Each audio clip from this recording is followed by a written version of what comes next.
Assalamualaikum warahmatullahi wabarakatuh.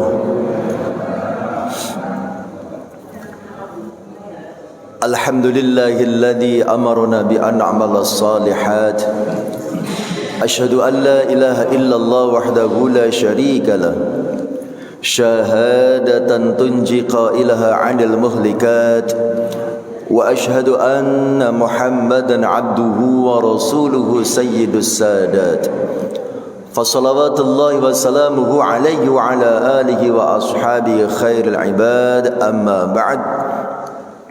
Qala Allah ta'ala fi kitabihil karim, a'udzu billahi minasy syaithanir rajim. Bismillahirrahmanirrahim. Ya ayyuhalladzina amanu taqullaha haqqa tuqatih wa la tamutunna illa wa antum muslimun. Shadaqallahul azim. Hadratul muhtaramin, para alim, para ulama, para sesepuh, para tokoh masyarakat yang dimuliakan Allah Subhanahu wa taala.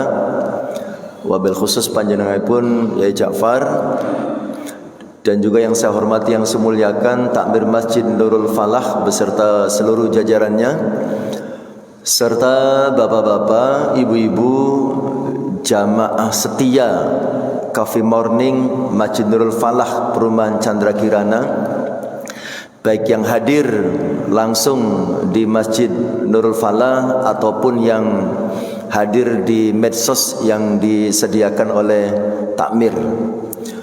Mudah-mudahan kita semua yang hadir dan mengikuti kajian pada pagi hari ini akan dicatat oleh Allah Subhanahu wa taala sebagai orang-orang yang akan mendapatkan kemudahan jalan menuju surganya Allah Subhanahu wa taala. Amin ya rabbal alamin. Yang pertama dan utama tentu kita senantiasa memanjatkan rasa syukur kita kepada Allah Subhanahu wa taala atas segala limpahan nikmat dan karunia-Nya kepada kita semua, sehingga pada pagi hari ini kita dapat melaksanakan berbagai rangkaian ibadah utama Di antaranya kalau yang dilakukan di masjid ini, kita bisa melakukan sholat qobliyah subuh atau sholat sunnah fajar, yang kita sama-sama tahu pahalanya lebih baik dari dunia dan isinya. Kemudian kita lanjutkan dengan sholat subuh berjamaah yang juga memiliki banyak sekali keutamaan. Kemudian kita lanjutkan dengan thalabul ilmi, dan jangan lupa nanti di akhir kegiatan kita tutup dengan sholat syuruk karena pahalanya juga yang sangat luar biasa. Karena saya melihat kadang-kadang mungkin karena sedang sibuk atau buru-buru, selesai kajian ada yang langsung pulang gitu ya. Itu eman-eman kalau kita sudah sampai ke masjid sholat berjamaah subuh, kemudian sudah sampai waktu syuruk kalau tidak dimanfaatkan dengan melakukan sholat sunnah 2 rakaat, itu eman-eman. Karena pahalanya sebagaimana sama-sama kita pahami, siapa yang sholat subuh berjamaah di masjid, kemudian diam di situ sampai waktu syuruk, kemudian sholat 2 rakaat, maka mendapatkan pahala sebagaimana orang yang menjalankan ibadah haji dan umroh secara sempurna. Jadi eman-eman kalau kita tidak meraihnya. Kemudian selanjutnya salawat serta salam tidak akan pernah lupa kita sanjungkan kepada uswah dan qudwah kita, panutan dan anutan kita, baginda Rasul Muhammad sallallahu alaihi wasallam beserta keluarganya, para sahabatnya, para penerus dakwahnya, dan kita semua sebagai umatnya. Bapak Ibu jamaah sekalian dirahmati Allah Subhanahu wa taala, kita akan kembali melanjutkan kajian kitab Hadis Arba'in Nawawi. Dan sekarang kita memasuki hadis yang ke-22 Judulnya atau temanya Jalan Menuju Surga. Ini satu hadis yang sangat penting, hadis yang sangat luar biasa, yang sangat perlu untuk kita pahami. Terutama saya kasih bocoran sebelum kita bahas hadisnya, terutama bagi kita yang sibuk, yang hanya bisa melaksanakan ibadah wajib saja. gitu ya. Atau yang sukanya ibadahnya minimalis kan begitu ya. Yang wajib-wajib saja. Ya, ini kabar gembira dalam hadis ini ya. Untuk kita yang super sibuk sehingga hanya bisa melaksanakan yang wajib. Baik, kita baca terlebih dahulu hadisnya. Bismillahirrahmanirrahim. An Abi Abdillah Jabir bin Abdillah Al-Ansari radhiyallahu anhuma. Dari Abdullah Jabir bin Abdillah Al-Ansari ya, dia berkata, anna rajulan ya, sa'ala Rasulullah sallallahu alaihi wasallam, bahwasanya ada seorang laki-laki yang bertanya kepada Rasulullah sallallahu alaihi wasallam ya. Faqala, maka laki-laki itu berkata, aro'aita ya, bagaimana pendapat panjenengan? Ada yang memberikan arti seperti itu ya, aro'aita. Tapi ada juga yang memberikan penterjemahan aro'aita itu sama dengan akhbirni ya, kabarkanlah kepadaku ya. Tapi juga ada yang berpendapat aro'aita itu sama dengan ma ra'yuka, bagaimana pendapatmu? Idza shallaitu as-shalawatil maktubati, jika aku salat 5 waktu ya. Jika aku salat wajib yang 5 waktu. Wasumtu Ramadana ya. Kemudian aku berpuasa di bulan Ramadan. Wa ahlaltu al-halala, dan aku menghalalkan yang halal. Wa harramtu al-harama, dan aku mengharamkan yang haram. Walam azid ala dzalika syai'an, lalu aku tidak menambah selain amalan itu. Hanya salat yang wajib, hanya puasa yang wajib, menghalalkan yang halal, mengharamkan yang haram. Tidak ada ibadah yang lain selain itu. Kemudian laki-laki itu bertanya kepada Rasulullah, a'adkhulul jannah, apakah adkhulu, aku akan masuk al jannata, ke surga? Apakah dengan hanya salat 5 waktu, hanya puasa wajib di bulan Ramadan, kemudian menghalalkan yang halal dan mengharamkan yang haram, apakah aku bisa masuk surga? Qala, dijawab oleh Rasulullah, na'am, iya ya. Nah ini kan ibadah minimalis tapi bisa masuk surga ya, ini kabar gembira ya. Nah kemudian wa makna haramtu al-harama, Imam Nawawi menjelaskan makna aku mengharamkan yang haram artinya adalah ijtanabtuhu. Mengharamkan yang haram artinya adalah aku menjauhinya ya. Meyakini sesuatu itu haram, kemudian aku menjauhinya. Itu yang dimaksud dengan mengharamkan yang haram. Wa makna ahlaltu al-halala, kemudian makna atau arti aku menghalalkan yang halal, fa'altuhu mu'taqidan hillahu, artinya aku melakukannya dengan meyakini kehalalannya. Jadi mengharamkan yang haram artinya ya, ketika yakin berdasarkan ilmu, berdasarkan dalil sesuatu itu haram, kemudian dia menjauhinya, itu namanya mengharamkan yang haram. Menghalalkan yang halal artinya ya, ketika dia mengetahui bahwa sesuatu itu halal ya, maka dia menganggapnya halal, kemudian dia juga mengerjakannya. Baik. Nah sekarang kita bahas ya.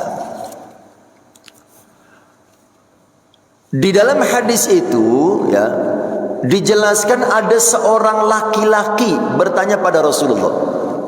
Dalam tafsirnya ini dijelaskan laki-laki yang dimaksud itu namanya adalah Nu'man al-Khuzai, ya.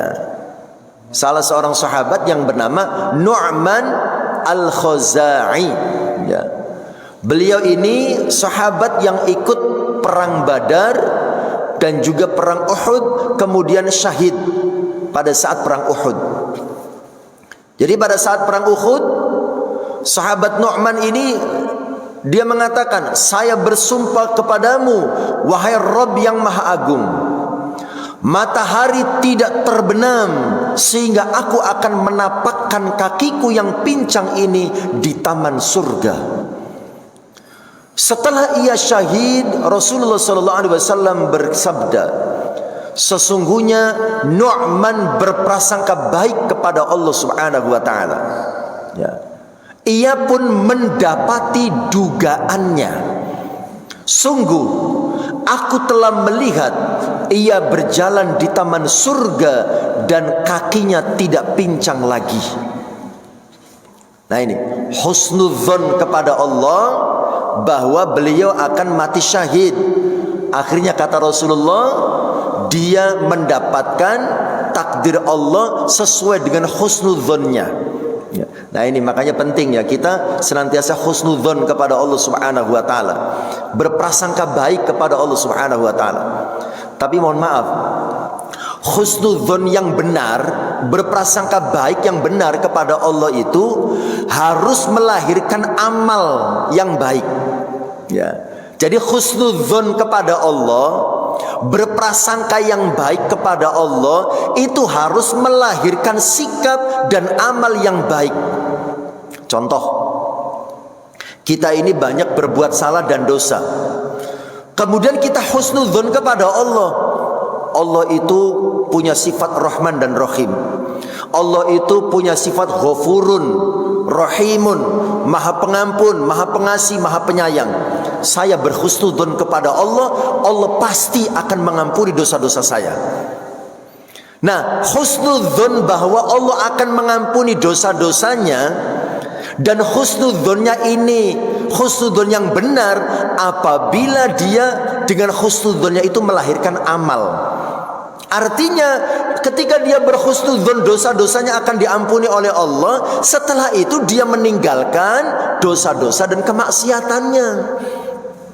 Kalau dia husnudzon kepada Allah, saya yakin dosa-dosa saya akan diampuni oleh Allah, tapi setelah itu dia tetap berkubang dalam dosa dan kemaksiatan, itu bukan husnudzon, itu namanya. Dia tertipu dengan pikirannya, kata para ulama. Ya. Dia tertipu dengan pikirannya. Ya. Jadi husnudzon itu melahirkan amal, kan begitu ya. Contoh lain, kita sedang punya cita-cita, punya keinginan. Saya husnudzon pasti Allah akan mewujudkan keinginan saya. Tapi setelah itu tidur aja, nggak ada ikhtiar, kan begitu ya. Nah itu bukan husnudzon, gitu ya. Jadi husnudzon yang benar itu apabila dia melahirkan amal, kan begitu ya. Seperti yang dilakukan oleh Nu'man al-Khuzai. Ya. Nu'man al-Khuzai ini berkeyakinan, berhusnudzon kepada Allah bahwa dia itu akan mati syahid di medan perang. Ya. Nah, dia dengan husnudzonnya dia buktikan, ya, dia berperang, berjihad di jalan Allah Subhanahu wa taala. Akhirnya dia mendapatkan takdir sesuai dengan husnudzonnya. Ya, jadi kembali lagi salah satu pelajaran penting yang bisa kita dapatkan dari Nu'man al-Khuzai ini adalah pada saat kita husnudzon kepada Allah, maka husnudzon itu harus kita buktikan dengan amal. Allah pasti mengampuni dosa-dosa saya, tapi terus saja berbuat dosa, kan begitu ya. Itu bukan husnudzon, ya. Itu namanya tertipu dengan pikiran. Baik, Bapak Ibu yang dirahmati Allah. Nah, sekarang kita bahas kandungan hadis ini. Dalam tafsir hadis ini dijelaskan, ya, kandungan hadis ini salah satunya, ya, menjelaskan bahwa yang namanya para sahabat itu adalah orang-orang yang sangat merindukan surga. Ya.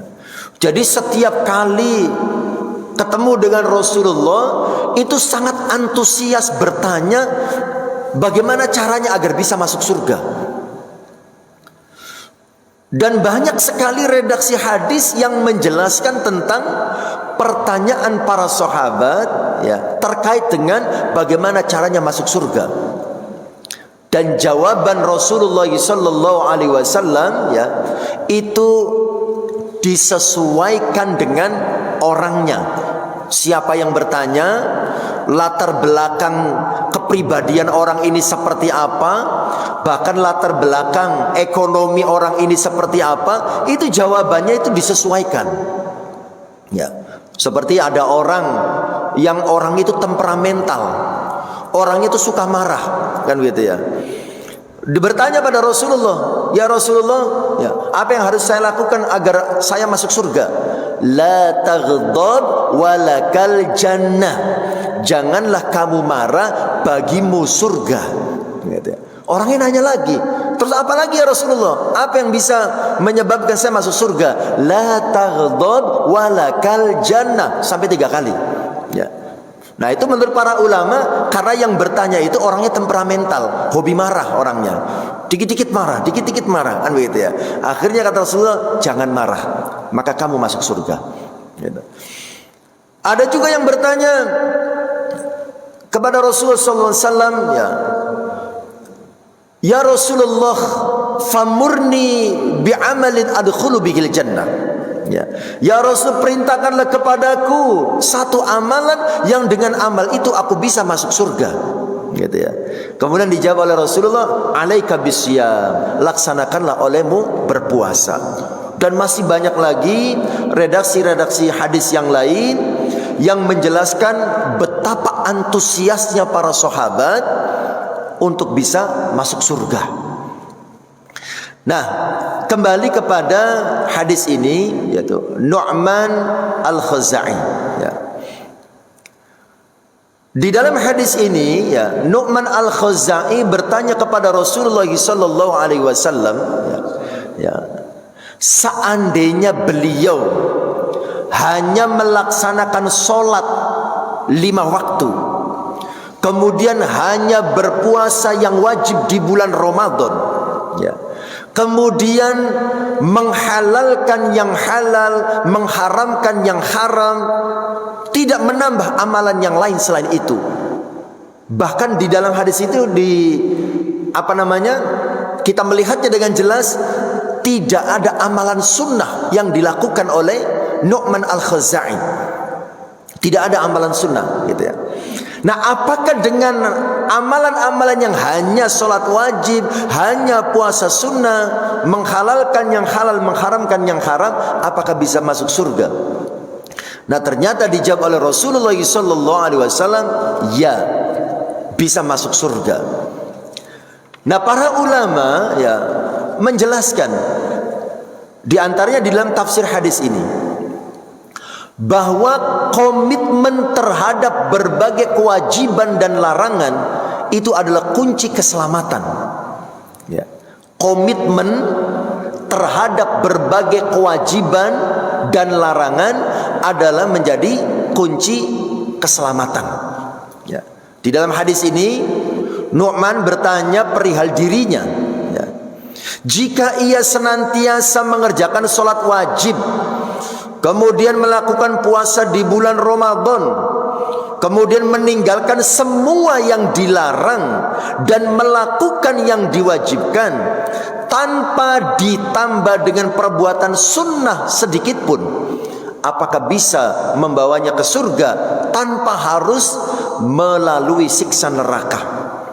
Nah, Rasulullah SAW menjawab dengan sebuah jawaban yang dapat menenangkan dan menyenangkan hatinya.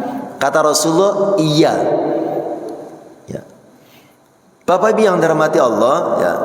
Tapi yang perlu diperhatikan di sini, ya, Nu'man kelihatannya hanya melaksanakan yang wajib, tidak melaksanakan yang sunnah.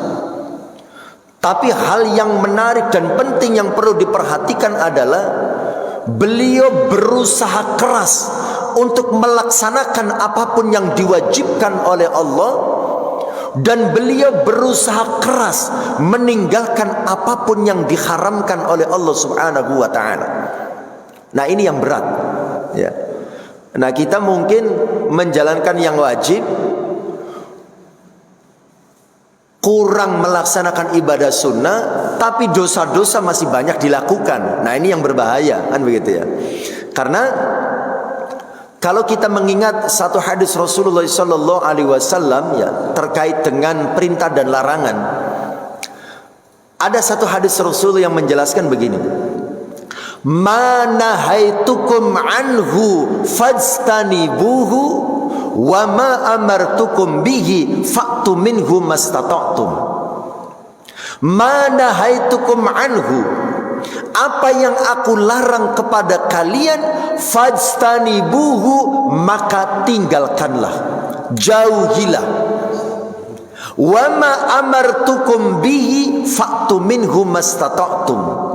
Sementara apa yang aku perintahkan kepada kalian, laksanakanlah perintah itu semampu kalian. Kalau kita lihat hadis ini, ada yang menarik yang perlu kita cermati. Ketika Kanjeng Nabi berbicara tentang larangan, apa yang aku larang kepada kalian, maka jauhilah, tanpa ada embel-embel kalimat semampu kalian, tidak ada. Apa yang aku larang, tinggalkan, jauhi, tidak ada kata-kata semampu kalian, gitu ya. Tapi ketika bicara perintah, apa yang aku perintahkan kepada kalian, laksanakanlah perintah itu semampu kalian. Kenapa itu? Karena ternyata Bapak Ibu yang dirahmati Allah, antara larangan yang dilanggar dengan perintah yang dilakukan hanya semampunya, ya, itu konsekuensinya berbeda. Itu lebih berat dan lebih berbahaya larangan yang dilanggar. Karena ketika larangan Allah Subhanahu wa taala dilanggar, itu bisa mendatangkan murka Allah Subhanahu wa taala. Jadi larangan yang dilanggar itu konsekuensinya lebih berat daripada yang perintah yang hanya dilakukan semampunya, gitu ya. Nah, Nu'man al-Khuzai ini kelihatannya hanya melakukan yang wajib, tapi yang berat untuk kita tiru adalah bagaimana komitmen beliau melaksanakan kewajiban-kewajiban dan meninggalkan larangan Allah Subhanahu wa taala. Itu yang berat. Bapak Ibu yang dirahmati Allah Subhanahu wa taala, ya. Kemudian hadis ini juga menjelaskan kepada kita bahwasanya agama ini adalah mudah. Ya, agama ini adalah mudah. Ya.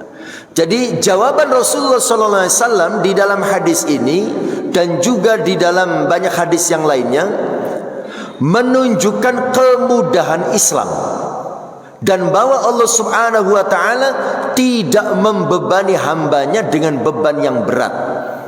Karena itu Rasulullah SAW bersabda dalam hadis yang lain, Allah itu menghendaki kemudahan dan tidak menghendaki kesukaran bagimu.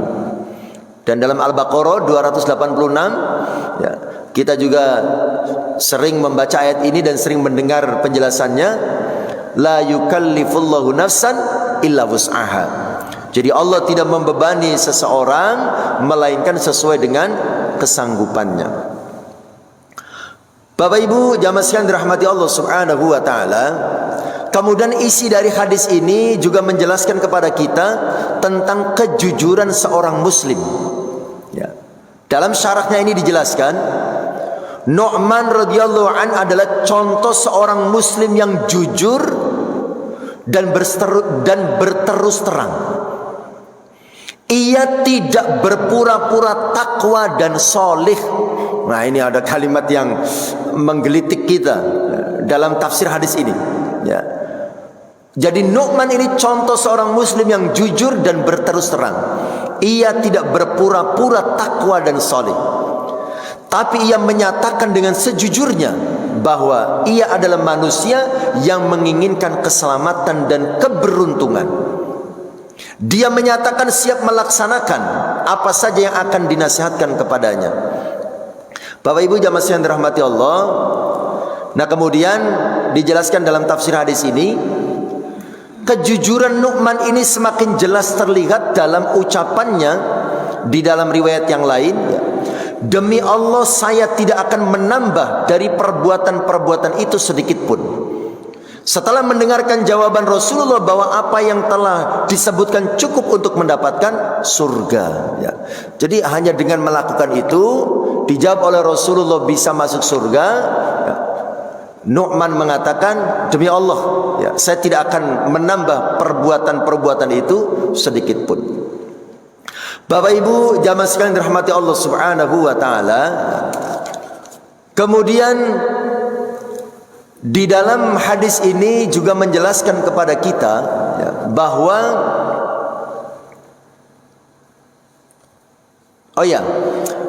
ada riwayat yang lain yang diriwayatkan Imam Bukhari dan Muslim, ya, terkait dengan masalah yang hampir sama dengan hadis ini, ya, bahwa ada seorang laki-laki Badui namanya Damam bin Tha'labah. Damam bin Tha'labah yang datang kepada Rasulullah dan bertanya tentang kewajiban sholat. Beliau menjawab 5, ya, maksudnya sholat yang wajib itu 5. Kemudian Damam kembali bertanya, apakah ada sholat wajib yang lain?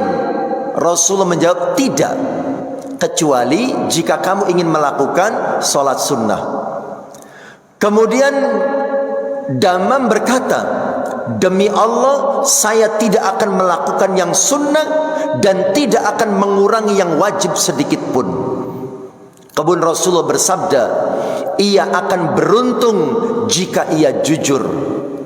Riwayat Muslim menyebutkan, jika ia melaksanakan apa yang diperintahkan, niscaya ia akan masuk surga. Dalam Bukhari dan Muslim disebutkan bahwa Rasul bersabda, barang siapa yang ingin melihat penduduk surga, maka lihatlah orang ini. Hadis ini terkait dengan orang Badui yang bertanya kepada Rasulullah tentang sholat itu berapa kali. Gampang begitu, 5 kali. Apakah ada lagi yang diwajibkan selain itu? Tidak ada, kecuali kamu ingin melaksanakan yang sunnah. Kemudian orang Badui itu mengatakan, ya sudah, saya hanya akan melaksanakan yang wajib dan tidak akan menambah dengan yang sunnah. Nah, ternyata kata Rasulullah sallallahu alaihi wasallam, ya, itu cukup bisa membuat orang itu masuk surganya Allah Subhanahu wa taala, ya. Bapak Ibu jamaah sekalian dirahmati Allah Subhanahu wa taala, ya.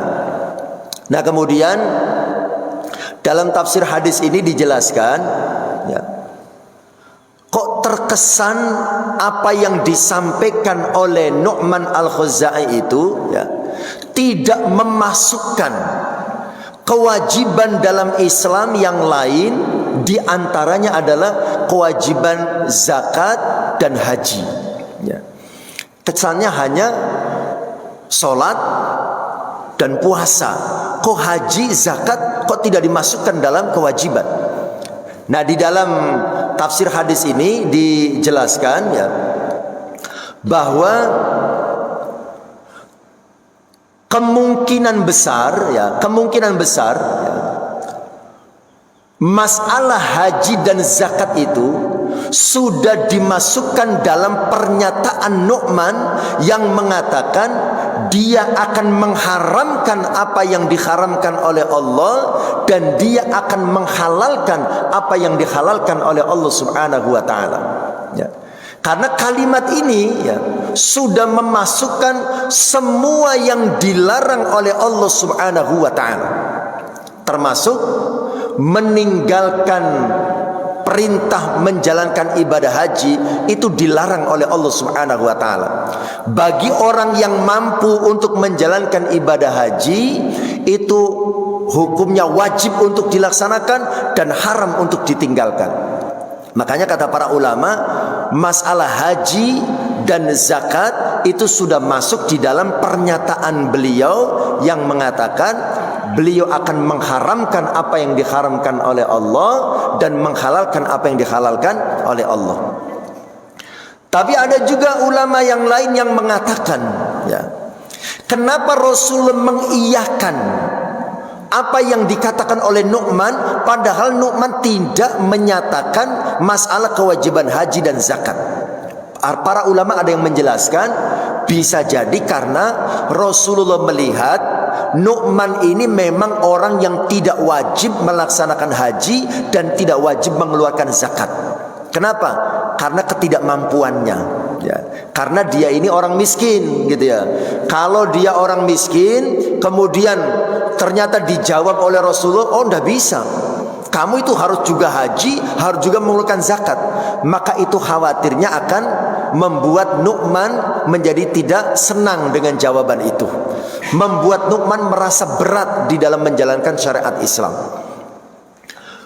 Kemudian juga ada ulama yang menjelaskan, ya, Nu'man ini adalah orang yang baru masuk Islam pada waktu itu, belum lama dalam berislam. Seandainya Rasul menjawab tidak, gitu ya, bahwa yang dia nyatakan itu tidak bisa menyebabkannya masuk surga, khawatirnya dia akan kembali ke masa lalunya. Oh, ternyata Islam itu berat, gitu ya. Makanya Islam nggak usah, gitu ya. Kayaknya kok susah. Nah, ini bisa menjadi pelajaran buat kita. Ya, pelajaran buat kita. Kalau kita melihat, ya, ngapunten, ada orang yang masa lalunya jauh dari nilai-nilai Islam, ya. Kemudian dia berusaha berhijrah, berubah menjadi lebih baik, ya. Itu kita harus memahami dan menghormati proses-proses dan tahapan-tahapan yang dia lakukan. Kita jangan terlalu keras, ya. Pada saat ada orang baru hijrah, gitu ya, mohon maaf, tadinya tidak berjilbab, kemudian berhijab tapi pakaiannya masih ketat, seumpamanya gitu. Kemudian kita rewel, gitu ya, mbak, sampean ini katanya hijrah tapi pakaian kok masih ngono potongannya. Itu jangan begitu, ya. Karena dia itu baru berhijrah, gitu ya. Dia masih berproses, berusaha berubah menjadi lebih baik. Kalau kita langsung membulinya, hijrah kok ngono potongannya, begitu ya. Itu bisa jadi, oh ternyata kok susah ya menjadi orang baik. Dia balik lagi ke masa lalunya. Nah, kan bahaya, kan begitu ya. Jadi hormati, ya, proses-proses dan tahapan-tahapan yang dilakukan oleh orang yang ingin berubah menjadi lebih baik, gitu ya. Bapak Ibu yang dirahmati Allah, karena itulah yang dilakukan oleh Rasulullah sallallahu alaihi wasallam, gitu ya. Jadi bagaimana Islam itu tampak mudah. Ya, seperti kalau panjenengan sering melihat dan mendengarkan ceramahnya Gus Baha, gitu ya. Beliau itu menjelaskan bahwa Islam itu begitu mudahnya, kan begitu ya. Islam itu mudah, Islam itu indah, gitu ya. Islam itu tidak memberatkan. Islam itu luas dan luas. Islam itu luas dan luas. Islam itu selalu bisa beradaptasi dengan ruang dan waktu. Dimanapun dan kapanpun Islam itu selalu sesuai. Yang membuat Islam itu tampak sempit dan kaku itu karena keterbatasan ilmu kita dan kesalahan pemahaman kita, ya. Jadi Islam itu luas dan luas, mencakup seluruh masalah, ya, dan luas di dalam menyikapi masalah apapun. Kalau kita melihat Islam itu tampak kaku, Islam itu tampak sempit, gitu ya, sembarang-sembarang gak oleh, sembarang-sembarang dan seterusnya, gitu ya. Itu karena keterbatasan pemahaman kita dan juga karena kekakuan sikap kita, ya. Makanya kita perlu, ya, belajar yang namanya fikih dakwah, gitu ya. Dalam berdakwah itu ada fikihnya, dalam berdakwah itu ada ilmunya. Contohnya lagi, ya, bahwa dalam dakwah itu harus ada ilmunya. Masalah amar ma'ruf nahi mungkar, mencegah kemungkaran, ya, itu tidak cukup hanya bermodalkan semangat, gitu ya, tapi juga harus ada ilmunya melakukan amar ma'ruf nahi mungkar itu. Saya pernah membaca, saya lupa di dalam hadis yang keberapa, masalah amar ma'ruf nahi mungkar. Contoh, ada teman kita atau orang, apalagi orang yang tidak kita kenal, ya, teman kita sekalipun, gitu ya, kalau dia melakukan sebuah kemungkaran, ya, melakukan sebuah kemungkaran, Kita itu kan ada perintah, barang siapa yang melihat kemungkaran maka harus kita rubah. Kalau mampu kita rubah dengan tangan, tidak mampu dirubah dengan lisan, tidak mampu kita rubah dengan hati. Nah, ada satu penjelasan terkait dengan fikih dalam nahi mungkar, ya, mencegah kemungkaran. Ya, begini. Kalau seandainya kita nasihati orang yang sedang melakukan kemungkaran, ya, seandainya kita nasihati kemudian ada potensi dia itu bisa berubah, ada potensi dia manut dengan nasihat kita, maka lakukanlah, cegahlah kemungkaran yang dia lakukan, ya. Tetapi seandainya ada orang melakukan kemungkaran kemudian kita mencegahnya, kalau kita mencegahnya ada potensi bereaksi negatif, dan reaksi negatif itu bisa membahayakan dan mengancam jiwa dan nyawa, maka kita diberi dua pilihan. Seandainya kita mampu dan sanggup menghadapi reaksi negatifnya, kita bisa mengatasinya, maka lakukanlah nahi mungkar itu. Tapi seandainya dia bereaksi negatif kemudian kita tidak sanggup mengatasinya, maka sebaiknya kita menunda nahi mungkar itu dan kita lakukan dengan cara yang lain, gitu ya. Makanya ada satu kaidah dalam hukum Islam itu, darul mafasid muqaddamun ala jalbil masalih. Darul mafasid, menolak kerusakan, mencegah kerusakan, itu harus lebih didahulukan daripada menarik kemanfaatan. Mencegah dia, menasihati dia, itu kemaslahatan, itu kebaikan. Tapi kalau setelah itu melahirkan kerusakan, maka menghindari kerusakan harus lebih didahulukan. Nah, itulah dalam fikih dakwah, ya, fikih amar ma'ruf nahi mungkar, ya. Jadi harus dipahami, tidak hanya butuh modal semangat, tapi harus ada ilmunya. Seperti yang dicontohkan oleh Rasulullah SAW, kalau menjawab masalah, gitu ya, itu disesuaikan dengan orangnya. Khatibun nas ala qadri uqulihim, bicaralah dengan manusia sesuai dengan kadar pemahamannya, jangan dipukul rata, kan begitu, ya.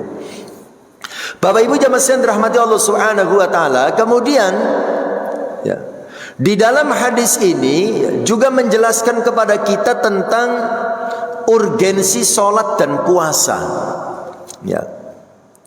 Nu'man di dalam hadis ini menanyakan perihal sholat wajib, ya. Ini menunjukkan secara jelas bahwa sholat adalah sesuatu yang tertanam dalam jiwa para sahabat, sesuatu yang mereka pandang sangat penting, ya. Ini tidak lain karena sholat adalah tiang agama dan tanda bagi seorang muslim, ya. Ia menunaikan 5 kali dalam sehari semalam dengan menjaga semua rukunnya, semua syaratnya, dan adab-adabnya di dalam melaksanakan sholat. Bapak Ibu yang dirahmati Allah, nah kemudian dalam tafsir hadis ini dijelaskan mengenai hukum meninggalkan sholat, ya. Banyak hadis yang memberikan ancaman bagi orang yang meninggalkan sholat dan menyatakan bahwa yang meninggalkan sholat adalah kekufuran atau mengarah kepada kekufuran. Contohnya diantaranya hadis riwayat Imam Muslim, antara seorang muslim dan kekufuran adalah meninggalkan sholat. Jadi kalau kita tahu dia itu muslim atau kafir, ya tinggal dilihat dia sholat apa enggak, kan begitu. Itu kata Rasulullah SAW. Kemudian Rasul juga mengatakan dalam hadis yang lain, perjanjian antara kami dengan mereka adalah sholat. Barang siapa yang meninggalkan sholat, maka sungguh telah kafir. Dalam hadis riwayat Imam Ahmad. Kemudian riwayat Imam Tirmidzi dan Hakim, Abdullah bin Syaqiq al-Aqli menyatakan bahwa para sahabat tidak melihat satupun perbuatan yang apabila ditinggalkan menjadikan orang itu kafir, yaitu sholat.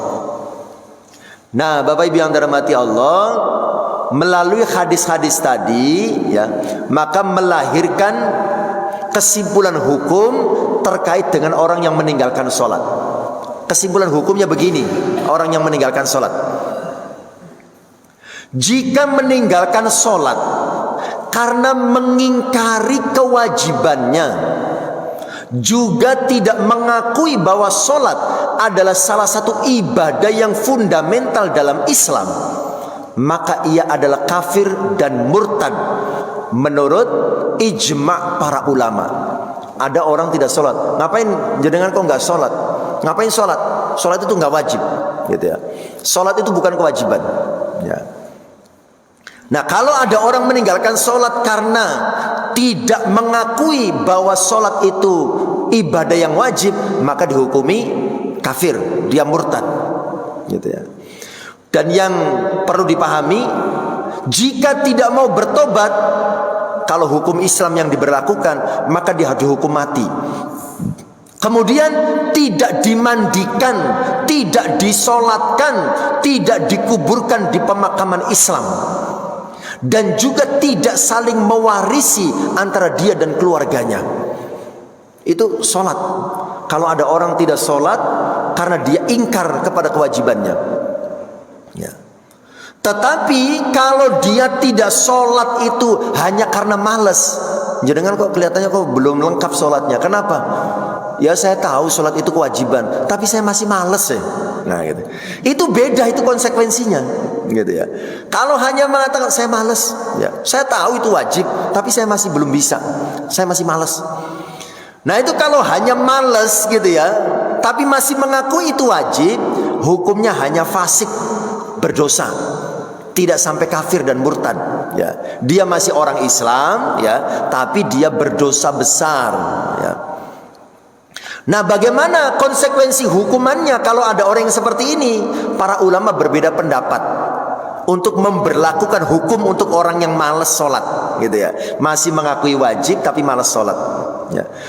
Kalau menurut Imam Abu Hanifah dan pengikutnya berpendapat, orang yang meninggalkan sholat karena malas itu harus dipenjara, kemudian diberi hukuman cambuk sampai dia mau melakukan sholat. Kalau tetap tidak mau sholat, ia tetap ditahan, tetap dipenjara. Kenapa? Agar tidak menjadi contoh buruk bagi masyarakat. Ya, itu hukumannya seperti itu. Tapi kalau menurut Imam Malik, Imam Syafi'i dan Imam Ahmad berpendapat, orang seperti ini disuruh bertobat. Jika tidak mau bertobat, maka dihukumnya dibunuh. Itu saking pentingnya ibadah sholat. Bapak Ibu yang dirahmati Allah, saya pernah mendengar dari teman yang kuliah di Mesir itu, ada pernah mahasiswa Indonesia itu sempat dikejar-kejar ya, oleh polisi di sana, ya, askar di sana. Gara-garanya apa? Dia berfatwa mengatakan sholat itu bukan kewajiban Islam, tapi sholat itu tradisi Arab, tradisi orang Arab. Itu sempat dihalalkan darahnya itu sampai lari ke KBRI, ya. Nah kalau sudah di KBRI aman. Tapi ternyata dia dijemput oleh seorang tokoh di Indonesia, pulang ke Indonesia, dan orang ini yang dihalalkan darahnya di Mesir menjadi tokoh di Indonesia, dan sekarang menjadi salah seorang duta besar Indonesia yang ada di Timur Tengah. Begitu ya. Yang namanya sempat kontroversi ya, mau menjadi duta besar Saudi Arabia nggak jadi, kan begitu ya. Itu sempat dihalalkan darahnya. Saya dapat cerita langsung dari temannya yang kuliah di Mesir. Gara-garanya dia berfatwa sholat itu bukan kewajiban Islam tapi tradisi Arab, katanya begitu. Masya Allah. Mudah-mudahan kita terhindar dari pemahaman-pemahaman seperti itu ya. Bapak Ibu yang dirahmati Allah, ya kemudian yang berikutnya, nah ini kabar baik dan kabar gembira. Dalam tafsir hadis ini dijelaskan tentang tingkatan-tingkatan ibadah. Ya.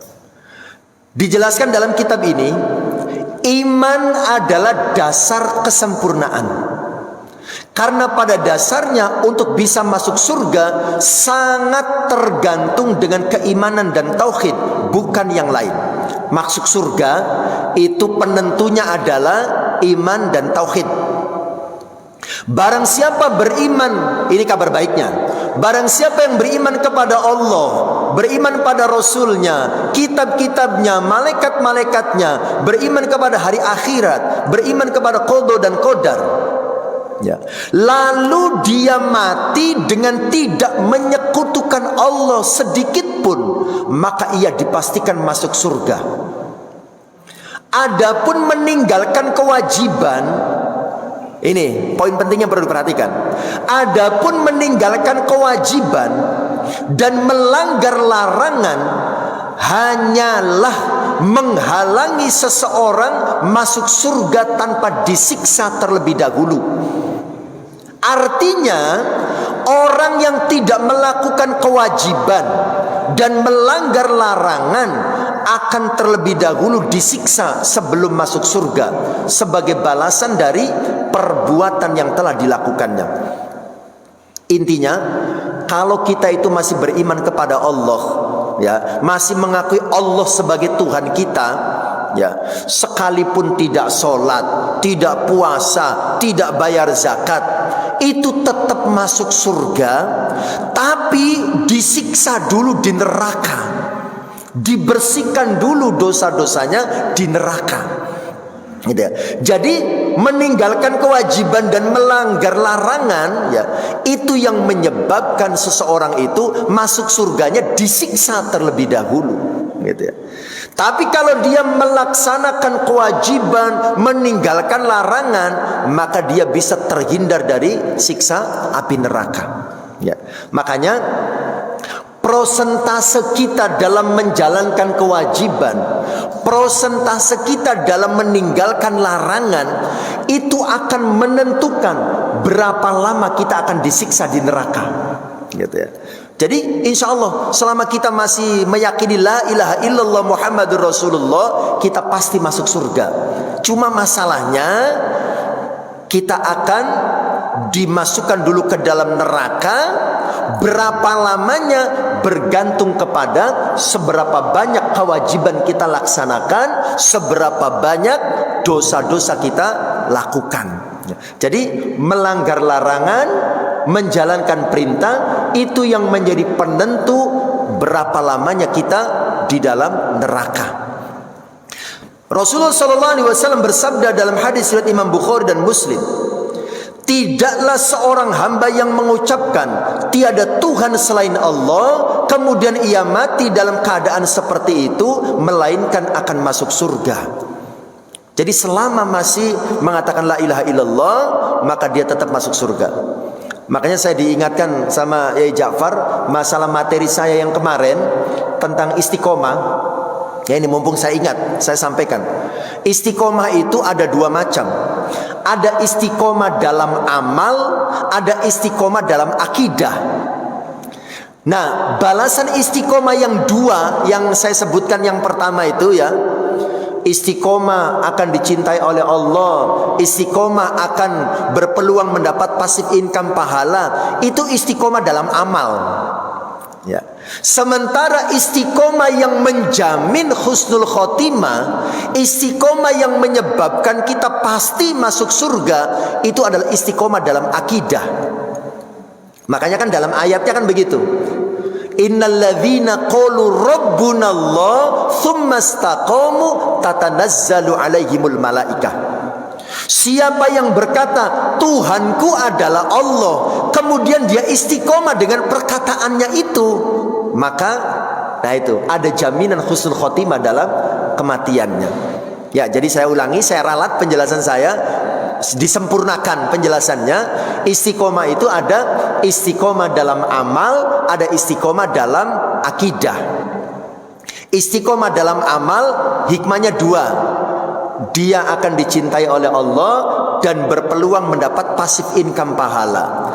Tapi kalau istiqomah dalam akidah, ada jaminan dari Allah dia akan masuk surganya Allah Subhanahu wa ta'ala, meninggal dalam keadaan husnul khotimah.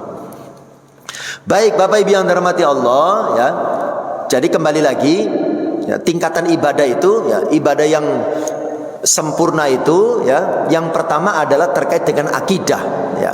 Jadi kalau kita masih memiliki keyakinan la ilaha illallah, maka insya Allah kita pasti dimasukkan surganya Allah Subhanahu wa taala. Makanya kalau kita membaca kisah dalam hadis yang cukup panjang tentang pamannya Nabi yang bernama Abu Thalib gitu ya. Ketika beliau sakaratul maut, Nabi mengatakan, paman, ucapkanlah la ilaha illallah ya, ucapkanlah la ilaha illallah agar aku bisa menjadi saksi bahwa engkau beriman kepada Allah. Ternyata sampai meninggal pamannya Nabi Abu Thalib itu tidak membaca la ilaha illallah. Akhirnya sebanyak apapun kebaikan yang beliau lakukan saat hidup itu tidak bisa menyelamatkannya dari siksa api neraka, karena masih belum mengucapkan la ilaha illallah gitu ya. Bapak Ibu yang dirahmati Allah, kemudian yang berikutnya ya, dalam tafsir hadis ini dijelaskan bahwa ya, halal dan haram itu hanya Allah yang menentukan ya. Sebagaimana yang kita pahami bahwa pada prinsipnya keimanan adalah keyakinan terhadap halalnya sesuatu yang telah dihalalkan oleh Allah dan haramnya sesuatu yang telah diharamkan oleh Allah. Jika ada seseorang yang beranggapan bahwa ia bisa mengharamkan apa yang telah dihalalkan oleh syara atau sebaliknya, maka ia telah mencampuri hak Allah Subhanahu wa taala. Ya, jadi halal dan haram itu hak prerogatifnya Allah Subhanahu wa taala gitu ya, bukan hak prerogatif manusia ya. Bapak Ibu yang dirahmati Allah Subhanahu wa taala ya, saya kira ini saja ya inti dari hadis nomor 22 ya yang bisa kita bahas pada pagi hari ini. Kalau ada hal-hal yang mau didiskusikan atau ada yang mau ditambahkan, monggo dipersilahkan.